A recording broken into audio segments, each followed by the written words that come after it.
শ্রীকৃষ্ণের দ্বারা আদিষ্ট হয়ে বসুদেব সূতিকাগার থেকে তার সন্তানটিকে নিয়ে যাওয়ার জন্য প্রস্তুত হলেন। সেই সময় গোকুলে নন্দ এবং যশোদার একটি কন্যা জন্মগ্রহণ করেছিল। তিনি ছিলেন ভগবানের অন্তরঙ্গা শক্তি যোগমায়া। যোগমায়ার প্রভাবে কংসের প্রাসাদের প্রতিটা বাসিন্দা, বিশেষ করে প্রহরীরা মোহচ্ছন্ন হয়ে গভীর নিদ্রায় মগ্ন হল এবং কারাগারের সবকটি দরজা আপনা থেকেই খুলে গেল, যদিও সেগুলো খিলে দেওয়া ছিল এবং লোহার শিকল দিয়ে বাঁধা ছিল। সেই রাত্রিটি ছিল ঘোর অন্ধকার, কিন্তু যখনই বসুদেব তার শিশু সন্তানটিকে কোলে নিয়ে বাইরে এলেন, তিনি সবকিছু দিনের আলোর মতন দেখতে পেলেন।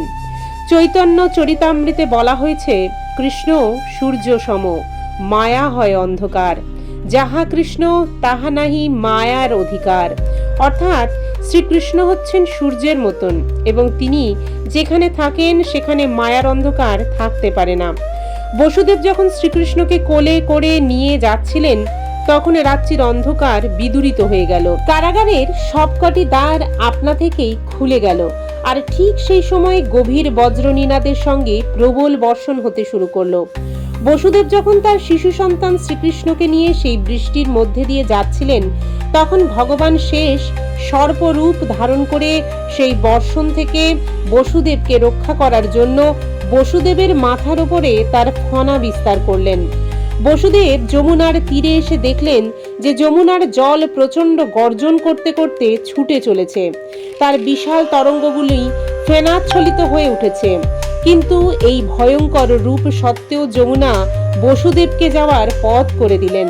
ঠিক যেমন ভারত মহাসাগর রামচন্দ্রের সেতুবন্ধনের সময় তার জন্য পথ করে দিয়েছিলেন, ঠিক সেইভাবে এইভাবেই বসুদেব যমুনা পার হয়ে অপর পারে গোকুলে নন্দ মহারাজের গৃহে উপস্থিত হলেন। সেখানে তিনি দেখলেন যে সমস্ত গোপীরা গভীর নিদ্রায় মগ্ন।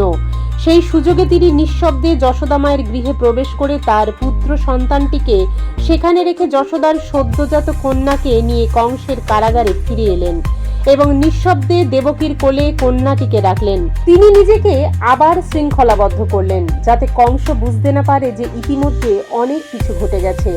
মা যশোদার জ্ঞান ছিল যে তার একটা সন্তান হয়েছে, কিন্তু প্রসব বেদনায় অত্যন্ত ক্লান্ত হয়ে তিনি গভীর নিদ্রায় মগ্ন ছিলেন।